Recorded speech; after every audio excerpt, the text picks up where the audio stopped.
இன்றைக்கி வர மகாலட்சுமி நோம்பில் எங்கள் ஹவுஸ் ஓனர் சாமி கும்பிட கூப்பிட்டுருந்தாங்க.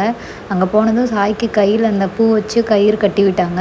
அப்புறம் மஞ்சள் குங்குமம்லாம் வச்சு விட்டு பூ வச்சு விட்டாங்க. அவளுக்கு ஒரே சிரிப்பு. எனக்கு பார்க்குறக்கு நல்லா இருந்துச்சு. சாய்க்கு தான் ஃபஸ்ட் டைம் கட்டி பல்ல கட்டிகிட்டு இருந்தா.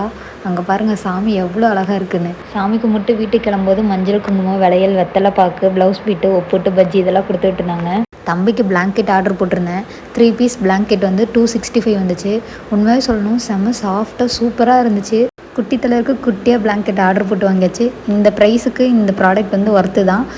உங்களுக்கு இந்த ப்ராடக்டோட லிங்க் வேணுன்னா லிங்க்னு கமெண்ட் பண்ணுங்கள். டைரெக்டாக உங்கள் டிஎம்க்கு வந்துடும். நமக்கு ஈவினிங் ஆனாலே காஃபி குடிக்காமல் இருக்க முடியாது. இன்றைக்கி லேட்டும் ஆகிடுச்சு. ஏன்னா சாமி கும்பிட போயிருந்தல 8:30 ஆயிடுச்சு. அப்போவும் விடலையே, போடுறா ஒரு காஃபின்னு சொல்லிட்டு காஃபி போட்டுட்டு வெளியே வேறு செம்மையாக சில்லுன்னு காத்தடிச்சிட்டு இருந்துச்சு. அப்படியே மெதுவாக வேடிக்கை பார்த்துட்டு அப்படியே காஃபி குடிச்சிட்டு நைட் டின்னருக்கு என்ன பண்ணலான்னு யோசிச்சுட்டு இருந்தேன். என் ஃப்ரெண்டு ஆஃப்டர்நூன் சாம்பார் கொடுத்துருந்தாங்க. அதுவே இருந்துச்சு.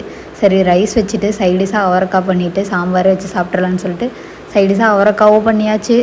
சாம்பாரையும் சூடு பண்ணி சாப்பிட்டாச்சு.